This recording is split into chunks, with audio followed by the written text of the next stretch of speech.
সেন্টারশপের আজকের কালেকশনে সানসিল্ক পাওয়ার শট নিয়ে কিছু ভিন্ন তথ্য দিব এবং এটা সম্পর্কে হচ্ছে গিয়ে নতুন কিছু প্রশ্নের উত্তর দিব।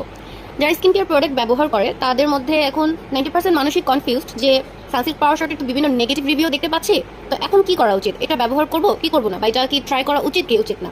এখন বিষয়টা হচ্ছে এটার পজিটিভ রিভিউটা অনেক বেশি এবং এটা অনেক বেশি ট্রেন্ডিং একটা প্রোডাক্ট। এখন হয়তো হাইপ একটু কমে আসছে, কিন্তু যারা প্রোডাক্ট ব্যবহার করে ভালো রেজাল্ট পেয়েছে তারা অবশ্যই ব্যবহার করতেছে।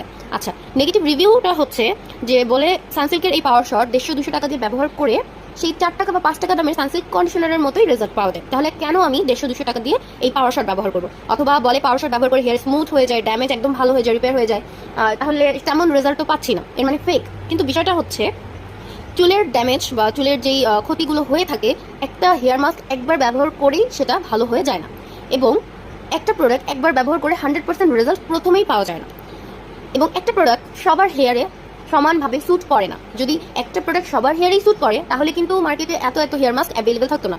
কিনো hair mask, Dove hair mask, ম্যাট্রিক্সের হেয়ার মাস্ক, এরকম এক্সপেন্সিভ বাজেট ফ্রেন্ডলি বিভিন্ন ধরনের হেয়ার মাস্ক অ্যাভেলেবেল, যাতে মানুষ তাদের বাজেট অনুযায়ী অথবা তাদের হেয়ারের ধরন অনুযায়ী হেয়ার মাস্কগুলো বেছে নিতে পারে। ওকে, তো সানসিল্কের পাওয়ার শটটা নিয়ে একটা আপু তার অনেস্ট রিভিউ শেয়ার করেছে। তখন তার রিভিউটা শোনার পরে মনে হলো যে না, এটা নিয়ে কাস্টমারদের যে কনফিউশন এটা দূর করার জন্য একটা ভিডিও করা উচিত। তো তার রিভিউটা ছিল যে সে প্রথমবার হচ্ছে যখন সানসিল্কের পাওয়ার শট ব্যবহার করে তারও মনে হয়েছে যে সানসিল্কের কন্ডিশনারের মতোই রেজাল্ট দিচ্ছে, 150-200 টাকা লস হয়ে গেল, 4 টাকা 5 টাকা দামের অনেকগুলো কন্ডিশনার কিনতে পারতাম এই টাকায়।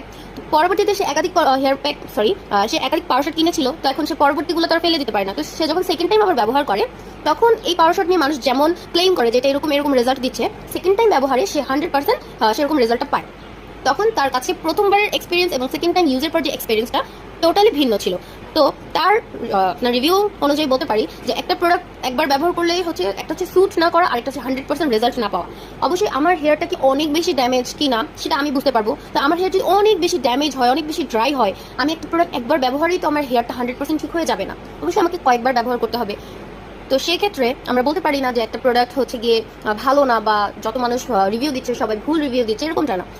অথেন্টিসিটির ব্যাপার আছে। তারপর একটা প্রোডাক্ট সবার হেয়ারে সেমভাবে স্যুট করে না, এবং একটা প্রোডাক্ট প্রথমবার ব্যবহারে 100% রেজাল্ট আপনি পাবেন না। আচ্ছা, যদি আপনি কোনো পরিবর্তনই না দেখেন সেক্ষেত্রে তো অবশ্যই সেকেন্ড টাইম ইউজ করা যাবে না। তবে আপনার কাছে যদি মনে হয় যে না, একটু পরিবর্তন দেখতেছি কিন্তু 100% মানুষ যেরকম ক্লেম করে সেরকম রেজাল্ট পাচ্ছে না, এর মানে অবশ্যই আমাকে আরও কয়েকবার ব্যবহার করে দেখতে হবে। আচ্ছা, আশা করি এই প্রোডাক্টটা নিয়ে যাদের কনফিউশন ছিল যে সানসিল্ক পাওয়ার শট কি সানসিল্কের কন্ডিশনারের মতোই কিনা, শুধু কোয়ান্টিটি বেশি দেখে প্রাইসটা বাড়ানো হয়েছে কিনা, আশা করি এই ভিডিওটা দেখার পর তাদের প্রশ্নের উত্তর আমি কিছুটা দিতে পেরেছি।